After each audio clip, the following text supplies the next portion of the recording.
Nós vamos abordar a Revolução Inglesa do século XVII. Vital entender essa ideia aqui, a ideia de revolução. No caso inglês, é uma alteração política significativa ocorrendo no século XVII. Essa imagem ao lado ilustra muito bem o que ocorre no processo inglês. Se você observa, ela é uma figura do século XIV que apresenta ao centro a figura do monarca. E nas laterais do monarca, a figura de um parlamento que aparece na imagem submetido a ele. Quer dizer, esse monarca é um lado da questão que a gente vai expor, o chamado poder do absolutismo inglês. E essas figuras que na lateral aqui aparecem ao longo da Idade Moderna do absolutismo inglês como complementar ao poder do monarca, a grande questão que se coloca para nós é que isso aqui representa o parlamento inglês. E o que eu vou tentar te mostrar é que vai se abrir um confronto entre o monarca e esse parlamento nas chamadas revoluções inglesas. Nesse confronto, uma imagem interessante do que vem aí é essa ilustração que aparece aqui. Se você olhar a figura, é muito interessante o que ela representa. Aqui você vê a figura do monarca. E aqui a figura de um carrasco que representa a ruptura da história inglesa. Quer dizer, isso simboliza muito bem o que foi, o que a gente vai chamar assim, de primeira fase da Revolução Inglesa. Ela é usualmente definida como sendo uma guerra civil. Quer dizer, um confronto entre a figura do monarca e o parlamento inglês.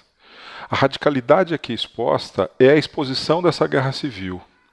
Ela foi chamada também de Revolução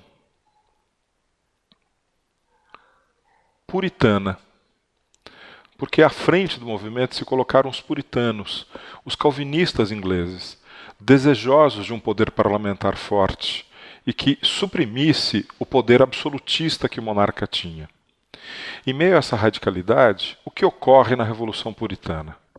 O rei acaba morto e a Inglaterra se transforma aqui em uma república, que eu vou definir para vocês assim, como sendo uma república efêmera. Ela dura muito pouco tempo na história inglesa. Por quê? Se a gente olhar quem está se opondo na chamada Revolução Inglesa, a gente entende o que está em curso nesse processo. Quer dizer, de um lado estava a monarquia absolutista, o rei, boa parte da nobreza que gravita em torno do rei e a chamada Igreja Anglicana. E é por isso que os puritanos se opunham ao rei também, por discordarem da religiosidade anglicana que se assemelhava muito à religiosidade católica. Bom, quem está do outro lado e que venceu a Guerra Civil, a Revolução Puritana? Comerciantes e empresários de uma nobreza rural. Eu posso dizer que são setores interessados no desenvolvimento inglês disso aqui, do chamado capitalismo na Inglaterra. O problema é, esse apoio popular aqui foi muito delicado, porque alimentou uma radicalidade no processo revolucionário. Essa radicalidade, desejosa inclusive de reforma agrária, assustou muito as elites inglesas. Resultado, essa revolução puritana, essa guerra civil, acaba durando pouco tempo na história inglesa. Acaba ocorrendo na sequência uma restauração. A tentativa de uma monarquia voltar a ser absolutista, com as elites muito assustadas com o processo radical da Revolução Puritana. Então aí a gente entra num outro momento da Revolução. Vamos chamar isso de uma segunda etapa. Essa segunda etapa pode ser definida assim, a Revolução Gloriosa.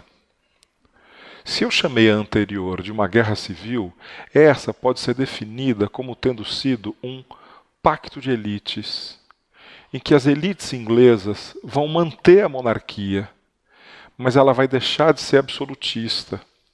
ocorre a substituição do monarca que desejava ser absolutista por um monarca mais suscetível aos interesses disso aqui, ó, de um parlamento que se apresentasse com força na história da Inglaterra. E esse parlamento forte acaba nascendo. A Revolução Gloriosa interessou muito mais as elites inglesas do que a Revolução Puritana. Olha o que ela estabelece para a história inglesa. O que você está vendo aqui é um trecho do chamado Bill of Rights, que a gente pode traduzir como sendo a Declaração de Direitos na Inglaterra. Se você observar o que aparece aqui escrito, o que a gente tem em curso? Olha só.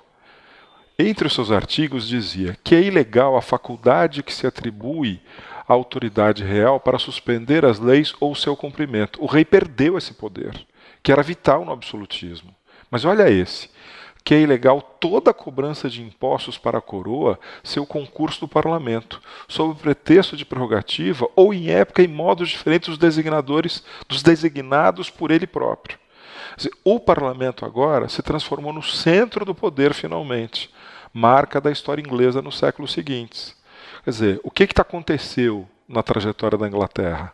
Há uma alteração no poder do parlamento, no papel que o parlamento exerce, que se transforma no centro do poder até aqui.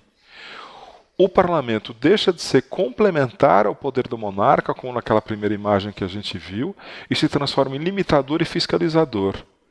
E mais do que nunca, quem passa a controlar esse parlamento em muito pouco tempo é a burguesia inglesa. Então, essa revolução, de uma forma geral, ela contribui para o avanço do capitalismo na Inglaterra ao romper com o modelo absolutista.